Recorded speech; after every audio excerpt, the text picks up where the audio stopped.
بنشتغل فيه نحن المعدات الغذائيه لاصحاب المعامل الغذائيه، من كب كيك، من كرواسون، من خطوط الباتي فور والمعمول.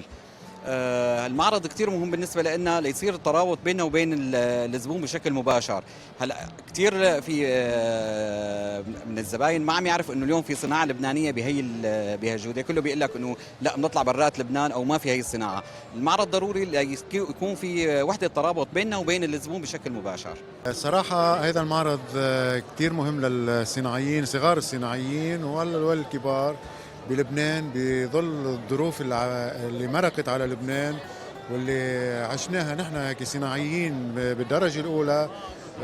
وكل الشعب اللبناني كان عانى من هالوضع. هلا هذا المعرض عم بيرجع الثقة بلبنان، عم بيرجع الثقة بالمنتج اللبناني، عم بيخلي العالم تشوف انه بعده اللبناني رغم كل شيء صابه بعده عم ينتج، بعده عم بيناضل، عم بيضحي بكرمال يضلوا الانتاج اللبناني مميز بلبنان وبالعالم. هذا المعرض جدا مهم، خاصة ان احنا صناعة لبنانية، بيعطينا اكسبوجر كتير حلوة، بيعطينا فرصة انه نعرف البراند تبعتنا اللي نحن بنفتخر فيها للبنان. طيب شو بتقدموا؟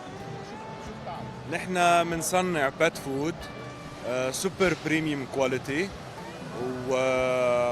وبنصنع للكاتس وللدوجز على انواعه، من البريدز لللايف ستيجز لحتى اذا ستيرلايزد ولا لا.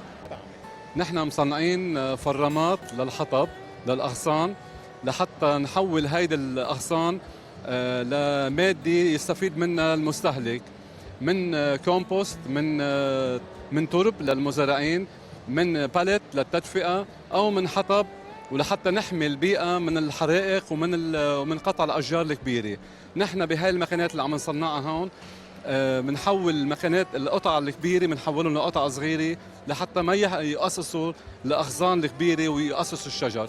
بهاي الطريقة بكون عم نحمي البيئة ببلادنا.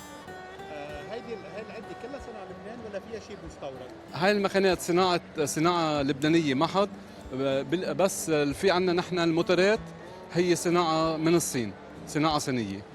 كيف بتشوف البضاعه اللي عم تيجي من الصين بهيدي الاشياء؟ البضاعة الصينية حسب ما تطلبها حضرتك من الصين. نحن عم نطلب بشي كواليتي عالي، عم يعطونا اياها بكواليتي عالي ومميز كتير، وعن جد هي هافي ديوتي بشغلنا حسب طلبنا. فيك تطلب شيء يكون قليل وفيك تطلب شيء يكون مميز. نحن عم نطلب شيء يكون كتير مميز للزبونات عنا.